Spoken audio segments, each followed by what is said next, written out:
তো বন্ধর দিনে চলে আসলাম ঘুরতে। এটা হচ্ছে সিঙ্গাপুরের বোটানিক্যাল গার্ডেন।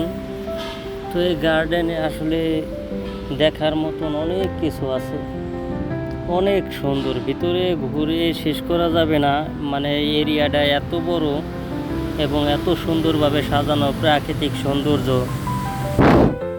যা এক মনোরম পরিবেশের সৃষ্টি করে। তো যারা আসলে আছে সিঙ্গাপুরে তারা এখানে অনেকবারই গেছে এবং এখানে বারবার যেতে ইচ্ছে করে, কারণ ভিতরে দেখেন যে সৌন্দর্যগুলো আসলে অমায়িক সৌন্দর্য, যা বলে শেষ করার মতন নয়।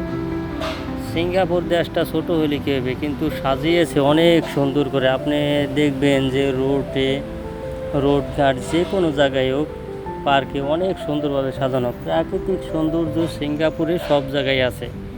আসলে ছোট দেশ, বিল্ডিং বেশি, যার কারণে ফাঁকা যেটুকু জায়গা আছে ওই ফাঁকা জায়গাটুকু সবুজ গাছপালা লাগানো এবং সুন্দরভাবে পরিচর্যা করে, যত্ন সহকারে সুন্দরভাবে রাখে ওরা।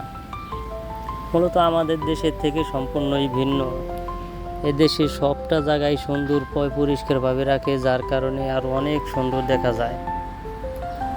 বিশেষ করে প্রাকৃতিক সৌন্দর্যগুলো দেখেন, একটা পার্কের ভিতরে কত সুন্দর রোড গার্ড দিয়ে দিছে, কত সুন্দর রোড বানিয়ে দিছে, মানে ঘোরার মতনই জায়গা এবং দেখার মতনই দৃশ্য, যা দেখে শেষ করা যাবে না।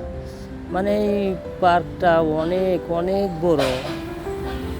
দেশটা ছোট হলে কী হবে, কিন্তু এই ভিতরে যে পার্কটা বোটানিক্যাল পার্ক, এই পার্কের ভিতরে বহুত জায়গা নিয়ে, কিন্তু আমরা অতটা ঘুরতে পারি না, কারণ যেদিন আসলাম সেদিন মোটামুটি দিন ভরে অনেকক্ষণ ধরে বৃষ্টি নামছে, যার কারণে ভিতরে কোনো লোকজন নাই এবং আমরা অল্প কয়েকজন লোক দেখলাম ভিতরে, কিন্তু